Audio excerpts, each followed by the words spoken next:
magkasama buong linggo, hanggang di mo naman siya magkakami pa rin kayo, baka magkapalitan na kayo ng mukha. Kaya di ba, sa totoo lang natin ngayon, halimbawa, sige, supposing na mag-shorta kayo. Pambihira naman, hindi ka ba nagsawa, Monday pa lang, magkasama na kayo hanggang Sabado. Pag linggo, dyan pa rin kayo nakaupo. Paano ka magiging effective na kaibigan ng mga Kristiyano? Na hindi kayo magsimulan, tumatawag sa mga kaibigan mo para lumago kayo sa mga fellowship.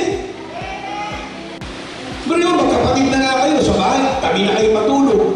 Tapos pati sa church, tabi pa rin kayo. Paano kayo lalagong bilang anak ng Diyos? Kaya alam mo sa church, hindi yan. Pagkatatabi nyo na, baka mga tumiti yung zero. Hindi pwede yung zero-zero sa Christian. Hayaan mo yung boyfriend mo ng lalaki, halimbawa, asawa mo na mag-alaga ng mga Kristiyano. Hindi yung pag nagkatagal.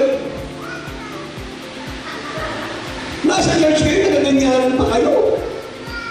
Ano kayo, mga bata? Kasi pag sa church kayo, magkakapatid tayo sa Panginoon. Paano lalago? Kahit magkaibigan na kayo, punta na kayo ng iba, kung saan kayo nagpupunta, pati ba naman dito sa church, kayo pa rin magkatabi. Hanapin mo yung mga bagong kaluluwa. Na-encourage mo sila maglitod sa Panginoon. Paano lalago sa Panginoon?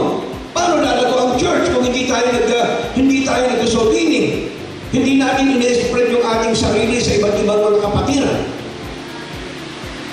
Kaya meron tayo kapatid, bagong bisita doon, ang lungkot-lungkot. Kayong mga magkakaibigan, magkakatabi. Halimbawa lang po, huwag kayo tumingin doon. Halimbawa may isang bisita dyan, wala nang tuturo ng Bible, wala nang...